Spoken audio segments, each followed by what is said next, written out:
Bonjour! Aujourd'hui, nous nous rejoignons pour une 5e leçon. Nous allons faire la démonstration du théorème de Pythagore. Eh oui, en effet, l'apprendre c'est bien, mais il faut le retenir. Pour cela, nous allons faire une démonstration très simple qui va vous permettre de retenir ce théorème très simplement. Donc, nous reprenons le même triangle que dans la leçon précédente. Un triangle rectangle à 3 côtés. A, B et C. Tu suis jusqu'ici, Mathieu? Je suis. Donc, à chaque côté, nous allons associer un carré. Donc, ici, un carré. Ouais. Ici, on va dire que c'est un carré.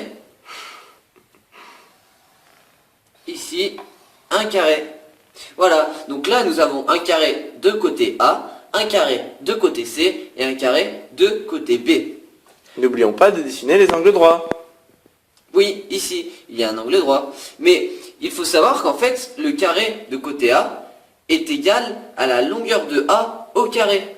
L'aire de ce carré est égal à la longueur de A au carré. Tout à fait, Mathieu. L'aire de ce carré-là est égal à A au carré. Donc ici, on a A au carré. Ici, nous avons donc B au carré. B au carré. Et ici, nous avons alors C au carré. C au carré. Le théorème de Pythagore nous dit donc que ces deux triangles sont égaux. La surface de ces deux triangles additionnés est égale à la surface de ce... j'ai dit quoi? T'as dit triangle. Ce sont des carrés, Geoffrey, ne te Oui, trompe ce pas. sont des carrés, excusez-moi. Donc la surface de ces deux carrés sont égales à la surface de ce carré-là. Voilà, donc pour démontrer ceci, nous allons prendre un grand rectangle qui... Carré, un grand carré. Un grand carré, excusez-moi, dont la longueur du côté sera égale à A plus B. Donc je vais illustrer ça. Je vais prendre ici un grand carré, comme ceci.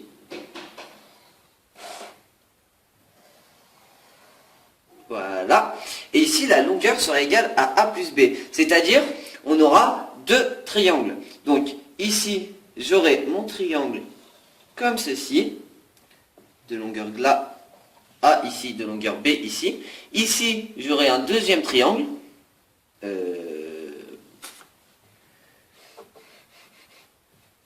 Attendez, voilà. Comme ça à peu près. De longueur B ici, de longueur A ici. Ici, j'aurai un troisième triangle. De longueur B ici, de longueur là A ici. Et ici, j'aurai mon dernier triangle, mon quatrième triangle. De longueur B et de longueur A. Donc, chaque côté du carré aura une longueur de A plus B. De A plus B. Voilà. Et ici, on retrouve à chaque fois la longueur de C. Ici, on retrouve 4 fois C. Donc, la surface de ce carré est égale à la surface de celui-ci, qu'on avait vu un peu plus précédemment dans la vidéo. Et oui, car ce carré de côté C est le même que ce carré ici, de côté C. Il a donc la même surface, est égal à C carré. Donc, maintenant, nous allons déplacer nos triangles. C'est-à-dire, celui-là, nous allons l'amener ici. Donc, je vais refaire le dessin. Si j'amène ce triangle ici, ça nous fera... Attendez. Voilà. Comme ça. Donc, on peut l'effacer. On a remonté ce triangle ici. Ce triangle, nous allons l'amener ici. Et ce triangle, nous allons l'amener ici. Ce qui nous fera...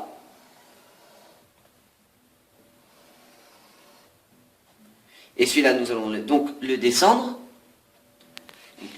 Comme ça. Ça. Donc je ne sais pas si vous m'avez suivi, mais là j'ai juste déplacé mes 4 triangles dans mon carré. T'as suivi, Mathieu? J'ai suivi. Donc ici nous retrouvons encore nos 4 triangles dans le même carré. Et ici nous retrouvons, donc ici nous avons la longueur B qui est ici et la longueur A qui est ici. Voilà. Et donc ici, nous retrouvons un carré de surface. A au carré. Et ici, nous retrouvons un carré de surface C au carré. B au carré. B au carré. Excusez-moi, je me suis trompé. Voilà. B au carré, A au carré. On a donc bien la relation que ces deux surfaces additionnées sont égales à la surface de ce grand carré. Nous avons le même espace vide dans ce grand carré-là, maintenant, avec les triangles dans cette position, que tout à l'heure quand on avait un triangle aux 4 angles. Voilà, j'espère que vous avez suivi. Si ça n'a pas été très clair, merci de le noter dans les commentaires. On essaiera de faire une vidéo où on expliquera un peu mieux. C'était mathématiques pour une 5e leçon. Aime, partage notre vidéo et abonne-toi à notre chaîne. Merci.